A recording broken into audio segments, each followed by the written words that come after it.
35년 일한 중학교 교사 은퇴했는데 월 연금 320만 원으로 손주 학원비까지 감당한 사연. 은퇴 준비와 은퇴 후 삶에 대한 현실적인 이야기. 퇴직이라는 단어를 들으면 많은 사람들이 가장 먼저 떠올리는 장면이 있다. 바쁘게 출근하던 삶에서 벗어나 늦잠도 자고 여행도 다니고 그동안 미뤄두었던 취미를 즐기는 여유로운 시간 말이다. 특히 교사나 공무원처럼 오랜 기간 한 조직에서 성실하게 근무한 사람들은 그래도 연금이 있으니 노후는 안정적이겠지라는 말을 자주 듣는다. 실제로 주변에서도 공무원 연금이면 걱정 없겠다. 교사는 은퇴 후가 편하지 않느냐는 이야기를 쉽게 한다. 하지만 정작 은퇴를 경험한 사람들의 이야기를 들어보면 현실은 생각보다 훨씬 복잡하다. 생활비만 생각했던 노후에 예상치 못한 지출이 계속 생기고 자녀 세대의 경제적 부담까지 자연스럽게 부모 세대에게 흘러들어오기 때문이다. 특히 손주가 생긴 이후부터는 상황이 완전히 달라진다. 아이를 키우는 자녀를 돕고 싶은 마음과 자신의 노후를 지켜야 한다는 현실 사이에서 많은 은퇴자들이 조용히 고민한다. 35년 일한 중학교 교사 은퇴했는데 월 연금 320만 원으로 손주 학원비까지 감당한 사연이라는 제목이 많은 사람들의 공감을 얻는 이유도 여기에 있다.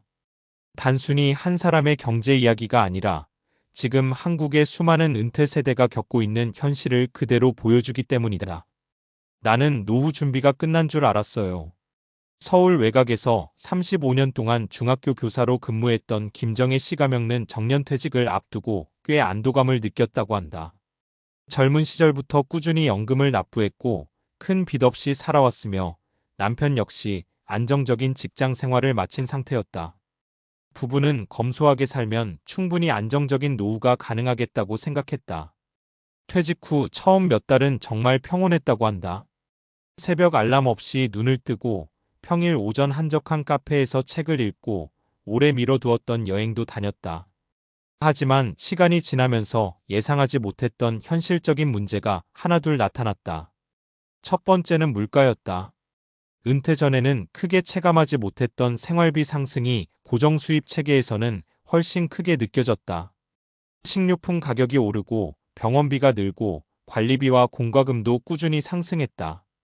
예전에는 월급이 조금씩 오르기라도 했지만 연금은 사실상 정해진 금액 안에서 움직여야 한다. 두 번째는 자녀 문제였다. 아들은 맞벌이를 하고 있었는데 아이 둘의 교육비 부담이 예상보다 훨씬 컸다. 영어학원, 수학학원, 돌봄 비용까지 한 달 교육비가 수백만 원씩 나갔다. 처음에는 엄마 잠깐만 도와줘 수준이었지만 어느 순간 손주 학원비 일부가 김 씨 부부의 고정 지출처럼 자리 잡게 되었다. 김 씨는 이렇게 말했다. 처음엔 손주들 배우는데 쓰인다니까 아까운 마음은 없었어요. 그런데 한 달, 두 달 지나니까 생각보다 부담이 크더라고요. 그래도 자식 힘들다는데 모른 척하기가 쉽지 않잖아요. 많은 은퇴 세대가 바로 이 지점에서 흔들린다. 내 노후를 위해 모아둔 돈인데 가족이 어려워하는 모습을 보면 결국 지갑을 열게 되는 것이다. 한국의 은퇴는 왜 더 힘들게 느껴질까? 한국 사회에서 은퇴가 유독 불안하게 느껴지는 이유는 단순히 돈 때문만은 아니다. 은퇴 이후에도 부모 역할이 끝나지 않는 문화가 큰 영향을 준다. 서구권에서는 자녀가 성인이 되면 경제적으로 독립하는 문화가 비교적 강하다. 하지만 한국은 다르다. 대학 등록금, 결혼 비용, 전세 보증금, 육아 지원까지 부모 세대가 상당 부분 책임지는 경우가 많다. 은퇴 후에도 자녀 문제에서 완전히 자유롭지 못한 것이다. 특히 최근에는 손주 돌봄과 교육비 지원까지 조부모 세대가 담당하는 일이 흔해졌다. 맞벌이 부부가 늘어나면서 조부모의 역할은 사실상 제2의 육아 수준이 되었다. 문제는 이 과정에서 은퇴자의 경제 계획이 무너질 수 있다는 점이다. 많은 사람들이 은퇴 준비를 할 때 자신의 생활비 기준으로 계산한다. 예를 들어 부부 기준 월 250만 350만 원 정도면 충분할 것이라고 생각한다. 하지만 실제 은퇴 후에는 예상하지 못했던 가족 지원 비용이 계속 발생한다. 자녀 생활비 지원, 손주 교육비, 경조사 비용, 갑작스러운 병원비, 노후주택 수리비, 이런 지출이 쌓이면 연금만으로는 빠듯해지는 경우가 적지 않다. 연금이 있다고 해서 모두 안정적인 건 아니다. 많은 사람들이 공무원 연금을 부러워하지만 실제 은퇴자들의 이야기를 들어보면 꼭 여유로운 삶만 있는 것은 아니다. 월 300만 원 이상의 연금을 받더라도 대출이 남아있거나 가족 부양 부담이 있으면 체감 생활 수준은 크게 달라진다. 특히 의료비와 교육비는 은퇴 이후 가장 부담이 커지는 항목으로 꼽힌다. 게다가 평균 수명이 길어졌다는 점도 중요하다. 예전에는 60세 은퇴 이후 1015년 정도 노후를 생각했다면 지금은 30년 가까운 시간을 대비해야 한다. 단순 계산만 해도 월 300만 원 생활비를 30년 동안 유지하려면 엄청난 자금이 필요하다. 결국 중요한 것은 단순히 연금 액수가 아니라 은퇴 후 어떤 생활 구조를 만들 것인가이다. 은퇴 후 가장 중요한 건 소비 습관이다. 은퇴 전문가들이 공통적으로 이야기하는 부분이 있다.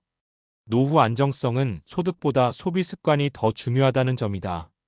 실제로 은퇴 후 어려움을 겪는 사람들을 보면 단순히 수입이 적어서만은 아니다. 은퇴 전 생활 수준을 그대로 유지하려 하거나 자녀 지원 범위를 명확하게 정하지 못하는 경우가 많다. 김정희 씨도 어느 순간 현실적인 결정을 내렸다고 한다. 손주 학원비를 계속 전부 지원하는 대신 부부가 감당 가능한 범위 안에서만 돕기로 한 것이다. 처음에는 자녀에게 미안한 마음이 컸지만 오히려 솔직하게 이야기하고 나니 서로 부담이 줄었다고 했다. 내 노후가 무너지면 결국 아이들한테 더 큰 부담이 된다는 생각이 들더라고요. 그래서 이제는 무조건 도와주는 게 아니라 내가 할 수 있는 만큼만 하려고 해요. 이 말은 굉장히 현실적이다. 은퇴 이후의 삶은 단거리 경주가 아니라 마라톤에 가깝다. 순간적인 감정으로 지출을 늘리면 나중에는 더 큰 불안으로 돌아올 수 있다. 은퇴 준비에서 반드시 필요한 3가지. 1. 내 생활비를 정확히 계산해야 한다. 많은 사람들이 막연하게 노후 생활비를 예상한다. 하지만 실제로는 매우 구체적인 계산이 필요하다. 주거비, 식비, 교통비, 의료비, 보험료, 취미생활, 경조사. 이 항목들을 현실적으로 계산해보면 생각보다 필요한 금액이 크다는 걸 알게 된다. 특히 의료비는 나이가 들수록 빠르게 증가한다. 젊을 때는 병원비가 거의 없었더라도 60대 이후에는 정기검진, 약가, 치료비가 꾸준히 발생한다. 2. 자녀 지원의 기준을 정해야 한다. 은퇴 후 가장 어려운 부분 중 하나가 가족 간 경제 경계 설정이다. 부모 입장에서는 자녀가 힘들어하면 돕고 싶다. 하지만 무리한 지원이 반복되면 자신의 노후가 흔들릴 수 있다. 전문가들은 자녀 지원을 일회성과 고정지출로 구분해서 생각하라고 조언한다. 일시적인 위기 상황을 돕는 것은 가능하지만 매달 반복되는 생활비나 교육비 지원은 장기적으로 부담이 커질 수 있다는 것이다. 3. 돈보다 중요한 건 관계와 건강이다. 흥미로운 점은 은퇴 후 삶의 만족도를 결정하는 핵심 요소가 단순히 돈만은 아니라는 점이다. 건강, 사회적 관계, 일상의 루틴, 삶의 의미. 이 4가지가 굉장히 중요하다. 실제로 은퇴 이후 우울감을 크게 느끼는 사람들 중에는 경제적 문제보다 내가 더 이상 필요 없는 사람처럼 느껴진다는 감정을 호소하는 경우가 많다. 그래서 은퇴 이후에는 단순히 돈 관리만이 아니라 새로운 생활 리듬을 만드는 것이 중요하다. 작은 취미, 가벼운 운동, 봉사활동, 지역 모임, 파트타임 일, 이런 활동들이 삶의 만족도를 크게 높여준다. 은퇴는 끝이 아니라 2번째 인생의 시작이다. 많은 사람들이 은퇴를 인생의 마침표처럼 생각하지만 실제로는 전혀 다르다. 평균 수명을 고려하면 은퇴 이후 삶은 오히려 또 하나의 긴 인생에 가깝다. 중요한 것은 화려한 노후가 아니다. 무리하지 않는 소비, 지속 가능한 생활, 건강한 인간관계, 경제적 독립성, 그리고 스스로의 삶을 지켜내는 균형 감각. 이 5가지가 훨씬 중요하다. 35년 동안 학생들을 가르쳤던 김정희 씨 역시 지금은 예전과 조금 다른 시선으로 노후를 바라본다고 했다. 젊을 땐 은퇴하면 편해질 줄 알았어요. 그런데 막상 살아보니까 돈만 있다고 되는 게 아니더라고요. 건강도 중요하고 마음 편한 것도 중요하고 내 삶을 내가 조절할 수 있는 게 진짜 중요해요. 그 말에는 오랜 시간 성실하게 살아온 사람만이 할 수 있는 현실적인 무게감이 담겨 있었다. 은퇴 준비는 단순히 얼마를 모을 것인가의 문제가 아니다. 어떻게 살아갈 것인가? 어디까지 책임질 것인가? 무엇을 내려놓고 무엇을 지킬 것인가? 결국 은퇴 후 삶은 돈의 문제이면서 동시에 삶의 태도에 대한 문제이기도 하다. 그리고 어쩌면 지금 우리에게 필요한 건 남들과 비교되는 화려한 노후가 아니라 오래 지속 가능한 평온한 삶인지도 모른다. 그런데 여기서 중요한 건 단순히 돈이 부족하다는 문제만은 아니라는 점이다. 은퇴 후 삶의 만족도를 결정하는 핵심은 결국 심리적 안정감과 관계의 균형이라는 연구 결과가 많다. 실제로 노년 심리학에서는 은퇴 이후 인간이 가장 크게 느끼는 변화 중 하나를 역할 상실감으로 설명한다. 오랜 세월 교사로 살아온 사람은 학교라는 공간 안에서 누군가를 가르치고 상담하고 인정받는 역할 속에 있었다. 그런데 퇴직과 동시에 그 역할이 사라지면 생각보다 큰 공허감이 찾아온다. 특히 한국 사회는 일하는 사람에게 높은 가치를 부여하는 문화가 강하다. 그래서 은퇴 후에도 쉬는 것을 불안하게 느끼는 사람이 많다. 실제 국내 고령층 연구를 보면 은퇴 직후 우울감이 증가하는 주요 원인 중 하나가 경제 문제보다 사회적 소속감 감소라는 결과도 있다. 아침에 일어나 갈 곳이 없고 자신을 필요로 하는 사람이 줄어든다고 느끼는 순간 삶의 활력이 급격히 떨어진다는 것이다. 이런 이유 때문에 손주 돌봄이나 학원비 지원 같은 역할은 단순한 경제 지원 이상의 의미를 갖는다. 물론 부담은 크다. 하지만 어떤 은퇴자들은 손주를 돌보면서 다시 삶의 리듬을 찾기도 한다. 실제로 노년기인지 건강 연구에서는 손주와의 교류가 적절한 수준에서 유지될 경우 우울감 감소와 정서, 안정에 긍정적 영향을 준다는 결과도 보고된다. 아이들과 대화하고 함께 시간을 보내며 새로운 세대의 문화를 접하는 과정이 뇌 활동에도 자극이 되기 때문이다. 다만 중요한 건 적절한 거리다. 지나친 경제 지원이나 과도한 돌봄 부담은 오히려 노년 건강을 악화시킬 수 있다. 서울의 한 은퇴교사 모임에서 나온 이야기도 비슷했다. 한 교사는 처음엔 손주 봐주는 게 즐거웠는데 어느 순간 내 삶이 없어졌다는 생각이 들더라고 말했다. 매일 아침 등하원 일정에 맞춰 움직이고 자녀 부부의 생활 패턴까지 맞추다 보니 정작 본인의 건강관리나 인간관계는 뒷전이 됐다는 것이다. 결국 은퇴 준비에서 가장 중요한 건 단순한 연금 액수가 아니다. 이 연금은 기본 체력을 만들어주는 장치일 뿐이고 그 이후 삶을 어떻게 설계하느냐가 훨씬 중요하다. 전문가들이 은퇴 후 삶에서 가장 강조하는 것도 크게 세 가지다. 첫째는 현금 흐름 관리다. 많은 사람들이 은퇴 자금 총액만 계산하지만 실제로 중요한 건 매달 얼마가 꾸준히 들어오느냐다. 5월 320만 원의 연금이 있어도 의료비, 경조사비, 자녀 지원금이 동시에 발생하면 체감 생활 수준은 급격히 낮아질 수 있다.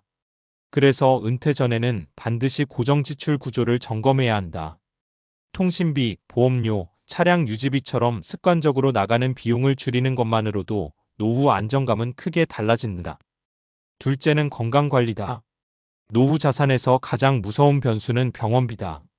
특히 근육 감소는 노년 삶의 질을 크게 떨어뜨린다. 의학적으로도 60대 이후에는 근육량이 자연 감소하기 때문에 걷기 운동과 단백질 섭취가 매우 중요하다. 단순히 오래 사는 것이 아니라 스스로 움직일 수 있는 기간을 늘리는 것이 핵심이다. 실제로 건강 수명이 길수록 의료비 부담은 줄고 삶의 만족도는 높아진다는 연구 결과도 많다. 셋째는 인간관계다. 은퇴 후 가장 빠르게 무너지는 사람들의 공통점은 사회적 연결이 끊긴 경우다. 직장 중심 인간관계만 유지했던 사람일수록 퇴직 후 외로움을 크게 느낀다. 반대로 동호회, 봉사활동, 지역 모임처럼 새로운 관계를 꾸준히 만드는 사람들은 삶의 만족도가 높다. 특히 교사 출신 은퇴자들은 독서 모임이나 멘토링 활동에서 큰 보람을 느끼는 경우가 많다. 생각해보면 은퇴는 단순히 일을 그만두는 사건이 아니다. 한 사람의 생활 구조 전체가 바뀌는 과정이다. 그래서 준비도 돈만으로는 부족하다. 시간 관리, 건강 관리, 관계 관리가 함께 이루어져야 진짜 안정적인 노후가 만들어진다. 35년 동안 학생들을 가르친 교사의 이야기가 많은 사람들에게 공감을 주는 이유도 여기에 있다. 그는 연금 320만 원으로 생활하면서도 손주 학원비를 보태고 가족을 챙기며 살아간다. 누군가는 안쓰럽다고 말할 수도 있고 누군가는 대단하다고 말할 수도 있다. 하지만 그 안에는 지금 대한민국 은퇴 세대의 현실이 그대로 담겨 있다. 평생 성실하게 살아왔지만 자녀 세대의 불안정한 경제 상황까지 함께 짊어져야 하는 현실. 그럼에도 가족을 위해 기꺼이 지갑을 열게 되는 부모 세대의 마음. 그리고 은퇴 후에도 여전히 누군가에게 필요한 존재이고 싶어하는 인간적인 감정까지. 어쩌면 노후 준비의 진짜 목적은 단순히 돈 걱정 없이 사는 것이 아닐지도 모른다. 몸이 크게 아프지 않고 가족과 너무 멀어지지 않으면서 누군가와 따뜻한 밥 한 끼를 나눌 수 있는 살. 그리고 스스로 자신의 삶을 선택할 수 있는 여유를 지키는 것. 은퇴 이후의 삶은 끝이 아니라 또 다른 형태의 인생이다. 그래서 더 늦기 전에 우리는 숫자만이 아니라 삶의 방향까지 함께 준비해야 한다.